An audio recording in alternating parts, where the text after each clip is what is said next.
Welcome to Chakra Savvy, formerly Jess on the Mountain. I'm Jessica Goulding, and I'm so excited to start this new journey with you. As I mentioned in the last episode, I feel we did a great job of preparing the way and considering life off the mat, as we say, through the lens of the chakras. Now, we're ready to really embody this framework with intention and some experiences that foster a deeper understanding. I want us to have a true knowing of how to work with our energy and see ourselves as vibrant, joyful, and whole. Today, I'm going to talk about how to notice your energy, and we'll do a little experience to help you tune in. In this podcast, I'll offer you a bit of homework every week so you can get a feel for how simple it can be and how little it takes to tend to your energy the way you tend to anything else you care about. My hope is that you will thrive, and those around you will benefit as well. I mean, that's just how this works. But first, a little background as to where does this term chakra savvy come from? Well, we'd have to reach back in time to 2018 when I graduated from yoga therapy training and started taking clients as I continued to teach public yoga classes. In yoga therapy, the structure is that we sit one-on-one with someone and we listen to them talk about their life experience, their goals, their struggles, their past, their desires, their pain. We check breath, we check movement, and then we create a short practice for them, specifically geared towards what that person needs. It's very individualized. It can involve movement, breath, meditation, guided visualization, and lifestyle recommendations from Ayurveda. As I worked more and more with these different modalities and different techniques, I started to see a pattern emerge. Some of the tools went well together, and they addressed issues that kind of related to each chakra. I started to see a way to use the chakras as a broader framework for the whole person, and the tools and techniques that go with each chakra that help one open awareness of the different energetic centers so that healing can occur. It's always that awareness and then the healing. Well, then one very chilly day in 2019, I was sitting by the fire at my house and I was writing some notes in a notebook when a whole program started coming to me. It was a way to teach the chakras and use these chakra therapy techniques in a way that anyone can grasp. There's like no woo-woo around this chakra work. No advanced yoga needed either. Just an open mind and a willing heart, ready to go on a journey from root to crown, learning, experiencing, and transforming. Then fast forward to September of 2019, I put out my first mini course, just a 3-week course on Chakra 1 called Embodiment. I linked to it in the show notes. But I needed a name for the whole experience, the suite of courses and experiences I wanted to create as students gained awareness of how to work with their energy. I had big ideas and big plans, and I wanted to call it something. So I took it to my dance class. My mind, it just gets super clear when I'm dancing. And often when my mind chatter settles, I get big ideas. That's when I get inspiration. So once I felt that come in, I just asked the universe, what is this called? And the universe answered back, Chakra Savvy. So Chakra Savvy as a thing was born. In fact, just last year, the trademark came through. So now it's really a thing. So this podcast is part of its continued development. And this year, I'm also adding a community to our Chakra Savvy suite of experiences. You'll hear more about this and the course and all the things that are Chakra Savvy as we move along. I'm just glad to have you here listening to the podcast and learning where this phrase came from. Ready to align your life with your highest intention? Join the Chakra Savvy community for Savvy Intentions, a free new moon intention setting meetup held online every month. Each session focuses on one chakra at a time, embracing the wisdom of the chakra system to guide your intentions and transform your life. This 1-hour online circle is your opportunity to connect with like-hearted souls who love yoga, chakras, and intentional living. Together, we'll harness the power of the new moon, the perfect time to set intentions and plant seeds for growth. Sign up for free today at jessgoulding.com/chakra savvy. Let's align, transform, and thrive. One new moon and chakra at a time. That's jessgoulding.com/chakra savvy. But now I want to get back to you and how you'll benefit from becoming chakra savvy. You know, savvy about your chakras. It all starts with your energy. So what does that mean? I think there's a lot tied into feeling your energy. I think it can be a very difficult phrase to wrap one's head around and really have a sense of. So I'm trying to piece that out a little bit. There's a lot of ways to describe it and tune into it. And I think each of us experiences this differently. You might be easily connected to your energy and know right where you are. Or you might be going, what are you talking about?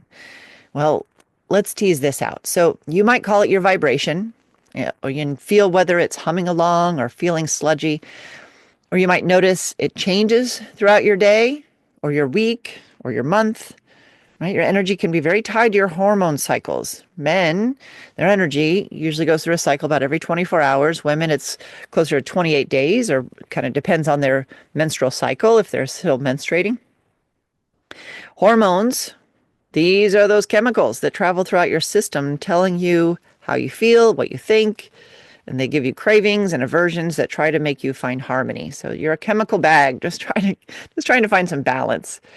If you're interested in more about the glands and hormones, I go into the glands of each chakra in the embodiment series of Jess on the Mountain. So just look back a few episodes, a couple seasons, and you'll, through the embodiment series, learn about the glands. Okay, let's pause for a moment now and experience your energy. Hopefully you can stop and do this, or at least commit to yourself to come back and do it in a quiet moment you find between the things you have to do. So to feel your energy, it helps to close your eyes, or at least lower your gaze so your attention moves from your environment out there to how you feel inside. So if you can, go ahead and close your eyes or lower your gaze. And without changing anything, we're just gathering information. Do not judge, do not change, just notice as we do a little scan. First, notice your thoughts. Are you thinking about thinking? Are you making lists? Are you worried? Do my words confuse you, or are they landing? Are you thinking of many things at once, or are your thoughts coming in one at a time? Is it hard to focus on my words? Notice your thoughts.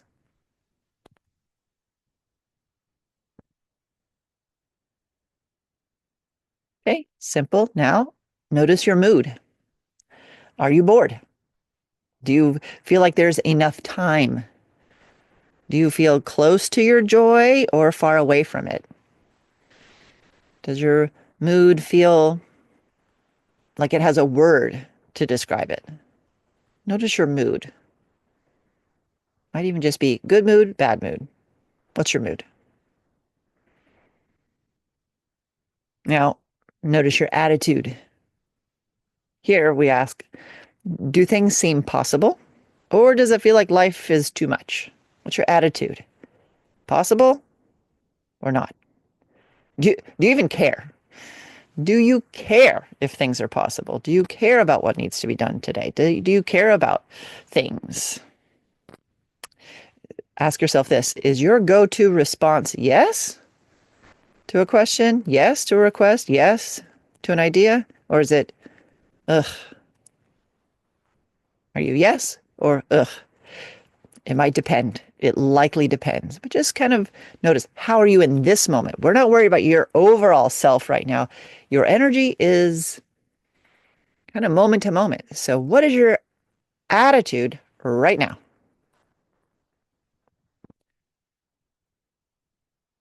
Okay. Notice your body. This is a good scan. You're feeling around for tension. Feel if there's tension around your neck, shoulders. Just notice. No judging, just notice. Is there tension in your upper back? Do you hold tension in your abdominals? Right? Is your stomach tight? What about your mid back or low back? Notice the feeling of your hips,